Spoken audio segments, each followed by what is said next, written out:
Mga ganap sa Migris na dapat nyong abangan. Ano po kaya ito mga kalingap? Saan at kailan? Atin ang isa-isahin pag-usapan ngayong araw. Pero bago po ang lahat, isang mapagpalang araw at gabi sa inyong lahat. Mag love shoutout sa lahat ng ating listeners, viewers, and subscribers saan mang sulok ng mundo. Mapaluzon, Visayas at Mindanao. Lalong-lalo na po sa ating mga kababayang OFW. Kamusta po kayo mga kalingap? Mabuhay po kayo hanggat gusto nyo. At kung bago ka pa lang sa aking munting YouTube channel, huwag ka nang mahiyang mag-subscribe, like, share, and comment. Huwag mo na rin kalimutang i-click ang notification bell nang sa ganon ay updated ka sa aking mga paparating na video. At syempre, patuloy po natin suportahan sina Kalingap Rab at ang ating ama ng Kalingap, ang nag-iisang founder, si Kuya Val Santos Matubang. Kung maaari po ay no skip ads nang sa ganon ay mas marami pa tayong malingap na nangangailangan. At konting paunawa po kung maaari ay tapusin niyo muna ang kabuuang video nang sa ganon ay akma ang inyong mga komento. Dapat isa ko na yan mga baser. Oo nga, bakit kaya palaging si Krista lang nakakita nila, ano? Kawawa naman pag binabasa si Krista talagang nasasaktan po ako kasi si Krista po ay parang ano ko na yan eh. Anak-anakan ko na yan si Krista. Sana, yan, dami lang napapansin kay Krista po. Maliit na ano, pinapansin nila, ganun. Sana wag na lang ano. Kasi alam naman sa Migris, tandim lang po yun. Tandim sa Migris, tandim. Hindi na naunawaan na ang sa Migris, tandim po. About singing, acting, drama. Yun. Hindi sila nakunsisya sa bata, inaano nila, ano? Talaga yung ano, mga basher talaga. Wala nang ibang ginagawa. Wala nang ginagawa mabuti sa kapwa nila. Ang ginagawa nila yung pagbabash na lang, ganun. Tapos yun. Isa din na pala yung mga reactor, ewan ko lang. Ayun, maiba po muna tayo ng konti mga kalingap. At nung nakaraan nga pong live selling, nagkaroon po ng kaunting sweet moments ang Migris. At dahil nga po doon ay nakatanggap si Krista ng pambabatikos. Samot-saring mga komento ang nasasabi ng ating mga viewers maging ang mga reactor. Sweet nga sa live selling ng Migris. O doon sila na sa sweet.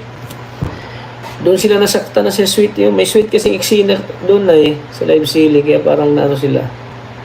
Nasaktan sila doon.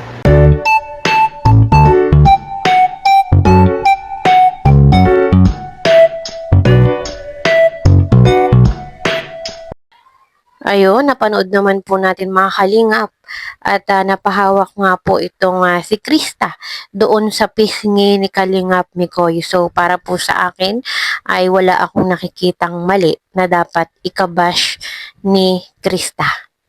Hindi po siya ganon ka-big deal. Pero dahil nga po iba't iba tayo ng opinion at isa pa po ay meron nga pong issue dito sa ating mga tandem, sa ating mga love team. So mas mainam na mag-ingat na lang. Ano po? Lalo pat marami pong nakamata, maraming nakamasid ngayon sa ating kalingap. So sa mga nag-abang po sa part 17 yan, bukas po mag-vlog bukas sa Migris. Bukas po ang balag ng Migris po part 17 sa Legazpi Albay kung saan po ay pagkuha ng passport po. So sabay na po ang pagkuha ng passport, sabay na po ang mag-shoot po ng Migris sa part 17. Bukas po maaga kami. Alas 8 kami bukas ng maaga.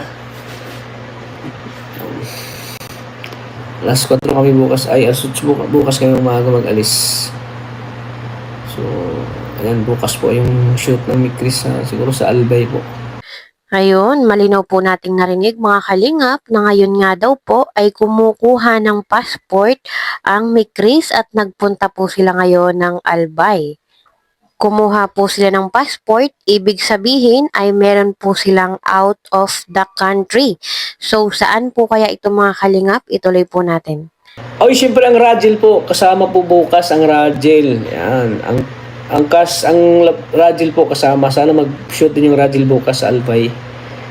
Sana po bukas. Kasi magkukuha din ng passport yung Ragel eh.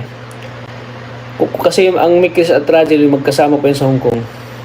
Ayun, exciting. Narinig naman po natin mga kalingap na meron po silang trip to Hong Kong kasama po ng Mick Chris ang Rajel. So, masaya po ito mga kalingap dahil first time po ito ni Krista na makakapag-travel abroad. At isa po ito sa nilulook forward ni Krista ang makapunta ng Hong Kong Disneyland. December pa travel sa Hong Kong. Ay, di po sa ano po, sa next year po sa February. So abangan niyo po ang naggugapuhang cast po ng ni Chris. Abangan niyo kami diyan sa Hong Kong. Ayun, next year, February, ay nasa Hong Kong po ang Mick Chris, kasama po ang Rajel at ang ating iba pang kalingap. Hindi lang yon, ito pala ay first travel abroad ng Mick Chris na magkasama.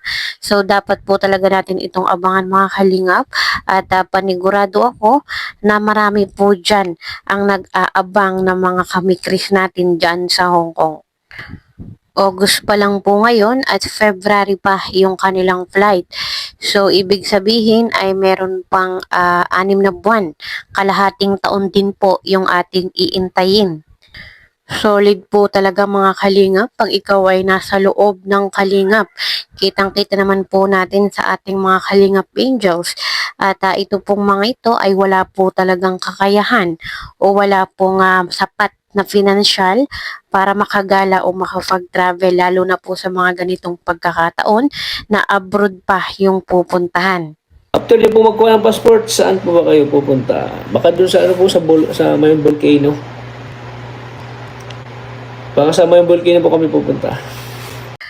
Ayun, narinig naman po natin mga kalingap na pagkatapos nga daw po nilang kumuha ng passport ay dediretso po sila sa Mayon. So, hindi pa po confirm. So, sabi naman po ni Kalingap Tata ay baka hindi pa po sigurado. So, kung sila po ay matutuloy, yun pong part 17 na ating aabangan ay mangyayari doon sa Mayon. Hindi pa po natin alam kung kailan ulit ito i-upload din na Kalingap Rab. At ang mahalaga dito ay meron pa rin po tayong aabangan sa Mick Chris. Yun naman po ang mahalaga. Yun po nga hindi matigil ang Mick Chris. At patuloy pa rin po natin silang makita at mapanood.